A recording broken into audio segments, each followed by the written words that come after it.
Voice of media पत्रकार संघाची एक दिवसीय कार्यशाळा संपन्न। येवला तालुका व्हॉइस ऑफ मीडिया पत्रकार संघ आयोजित एक दिवसीय कार्यशाळा दि.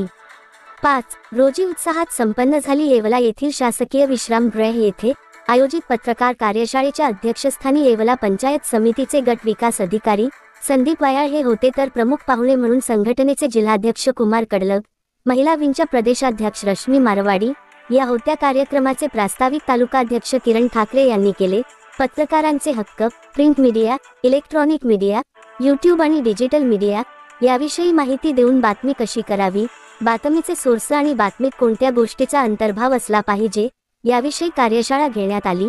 तसेच आजची परिस्थिती आणि पत्रकारिता यावर प्रकाश टाकून बातमी आणि पत्रकारिता ही समाज हिताची असली पाहिजे असे मत वायाळ यांनी पत्रकारांना मार्गदर्शन करताना मांडले।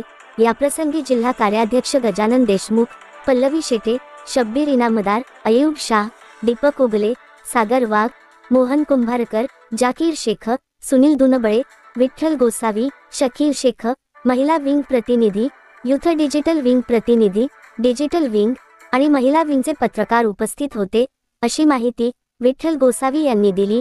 RKS न्यूज साठी सूर्यकांत गोसावी।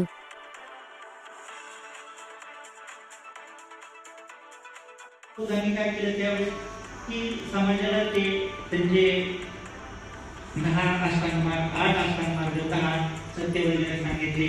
त्याच्यामुळे समाजाला त्यांनी सत्य सांगून प्रवाह आणण्याचा त्या ठिकाणी प्रयत्न केला। त्याच्यानंतर आपल्या महाराष्ट्राचा जर विचार केला तर 12व्या शतकामध्ये संत ज्ञानेश्वर महाराजांनी आपल्याला म्हणजे विश्वाचं कल्याण, प्राणी मात्रांचं कल्याण करण्याचा एक व्यापक दृष्टिकोन त्यावेळेस त्यांनी मांडला। त्यानंतर संत तुकाराम महाराज जे आहेत, संत तुकाराम महाराजांनी तिथल्या समाजातल्या अपकृत्यावर म्हणा किंवा तिथल्या आपले जे समाजातले पुरोहित वर्ग आहेत किंवा समाजातले बुद्धिजीवी वर्ग आपण म्हणू त्यांना, तर त्या बुद्धिजीवी वर्ग हे समाजाला कशा प्रकारे नाचतो हे त्यांनी त्यांच्या अभंगातून त्याच्यावरती कठोर प्रहार केले। ती सुद्धा एक